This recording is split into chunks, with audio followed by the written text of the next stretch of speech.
Listen, Clay has been and I told him this off air, you've been my quarantine MVP. I listen to you when I ride my bike. I listen to the podcast when I'm out there for about 2 hours. So I listen to the whole show. And yeah, it's just like you're my go-to. Then I regurgitate your facts. I'm not as smart as you, but I'll regurgitate the facts. Me so too. you're basically, I'm just cheating off you. And then I regurgitate on this show and to the rest of my friends. And like, damn, he really knows his stuff. But I'm just using your stuff.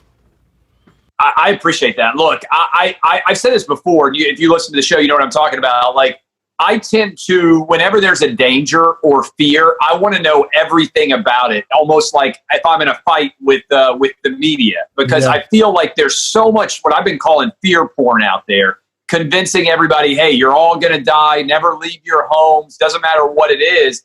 And so from the get-go here, since this thing started back in February, I've been tracking it, and I just think the media as a group has done an awful job of actually explaining the real danger for your average person out there. And as a result, I think we've made a lot of really bad decisions that aren't justified by the data.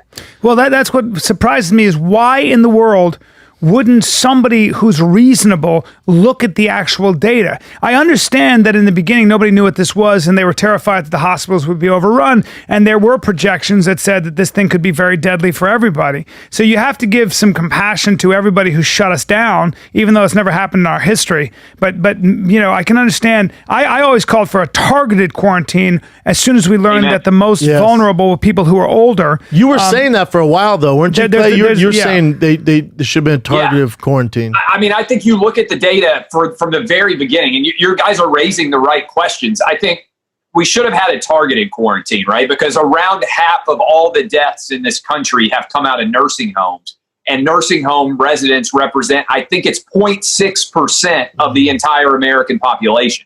If you look at the data, in Pennsylvania, more people over 100 have died than people under the age of 45. In the state of Florida, big state, not one person under the age of 18 has died. For people who are 24 and younger, you are more likely to be struck by lightning than you are to die of the coronavirus. And yet my kids may not be able to go to school. Don't get out there. Yeah. It's and nuts. yet my 12-year-old and my 8-year-old may not be able to go to school because of this. And I don't know how to fight back.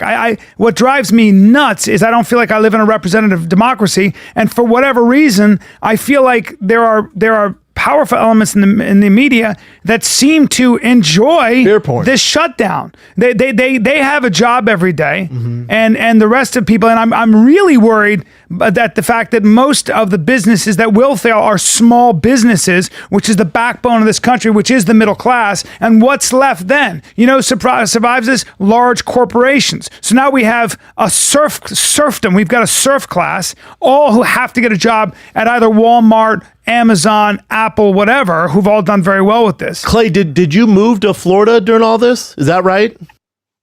Yeah, I went to Florida for the month of May. So I've got a 12, a 9, and a 5-year-old, 3 boys myself. And so they matter more to me than anything in the world. But the fact that they were out of school makes no sense from a data perspective, right? And so I got so fed up with it. You know, we were staying in our house. We were trying to follow the rules. But I said, as soon as the states start opening up, and I'm fortunate, I live in Tennessee, which is a state that started to open up pretty early in the Nashville area. But then we went down to Florida where the beaches, as soon as the beaches started to open up, I was like, screw this. I'm going to spend May down at I'm fortunate to have a Florida place down there. But I think you hit on a really important detail here. We have in this society, in our America today, if someone's feelings are hurt by your facts, then you aren't allowed to share them. And you hit on a point. I think everybody's afraid to be fired because of social media. If you go on and say, which I've been saying, hey, look, 7,500 people die every day in the United States. It sucks. I wish we were immortal. I wish no one died. But even if the coronavirus is actually taking the lives that it is, it's still a small proportion of the number of people that are going to die every year in this country. 2.8 million people die every year in this country. It's unlikely, I think, when we look at the 2020 data, that we're going to be able to see much of a difference in overall death rate in this country than in 2019 or 2018 or 2017. Hey, do you think that this reaction would have been different if Donald Trump wasn't president. And Yes. do you think you do? So do I. I do. I think for better or worse, Trump is so polarizing that whatever he says, people tend to reject it because they don't trust him or they don't like him. Do you think people were so? Yeah. I think we're polarized. Like, I think Hillary would have had the same reaction to a certain extent, the fact that they ran against each other. Yeah. But I think if we had a middle of the road president, if we had a George W. Bush, or if we'd had a Bill Clinton, somebody that, or maybe even a Barack Obama first term, I don't think people would have reacted the same way with such intense polarization as they have. Trump is a boogeyman to a lot of people. He is. And he makes them respond emotionally. Yeah. And when you respond emotionally, you don't make logical decisions. And I think our country has just been responding emotionally instead of using the facts. Yeah, and what's surprising to me too is, and you touch a lot on this, like with the NBA coming back and they're doing this weird circumstance where, you know, they're in Florida, although I can ride Splash Mountain, the players have to stay inside. So it's like this weird contradiction, but Adam Silver has the same stats that you have access to or I have access to, yet they're flying all these guys down. And this is what made me laugh. He goes, so the teams are quarantined, right? And he's like, well, what are they going to do with all, like, you know, everyone has side pieces, or they have, you know, their side pieces. Like, what are they going to do with the quarantine side pieces? And it's something funny we laugh at, but it's a legit concern for these players. Like, they're like, what? Locked down for 18 weeks.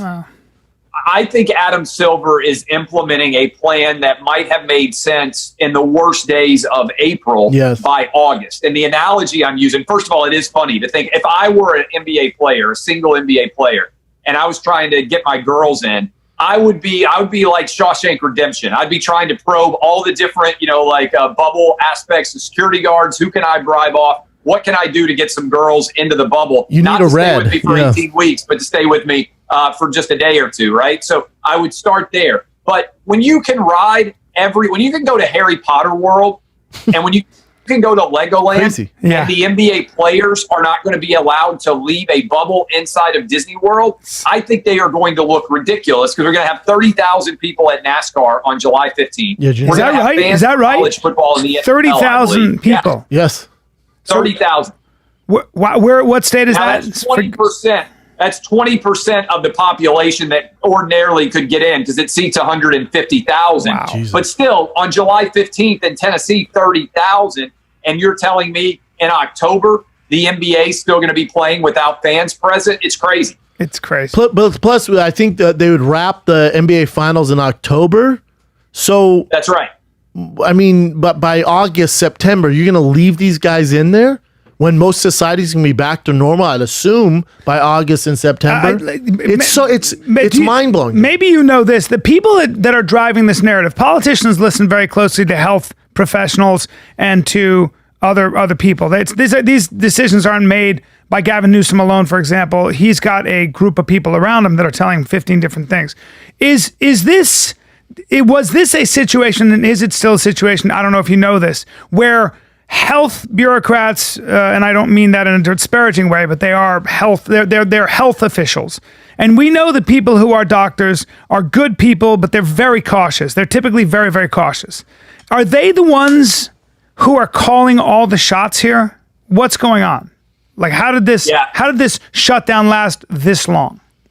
So, first of all, I haven't gotten everything right. So let me say this, because you'll probably hear, Clay, like when we had bad data initially. All right. So when China came out with lies and you looked at the Chinese data and you tried to combine that with what we were seeing elsewhere back in February, and then you started to see the outbreak in Italy, the data didn't line up. Yeah. And so I think the big flaw here from the get-go was we had epidemiologists who were well-intentioned attempting to build models based on flawed data. Yeah. And I'm not a great mathematician, but if you don't know what the death rate is, and you don't know what the infection rate is, and you don't know what the what any of those numbers are, then when you put those into your epidemiological models, they spew out all sorts of crazy results. So you had this model out of England, the Imperial College model, which forecast that 2.2 million people would potentially die in the United States. And so I think you saw that get put on the desk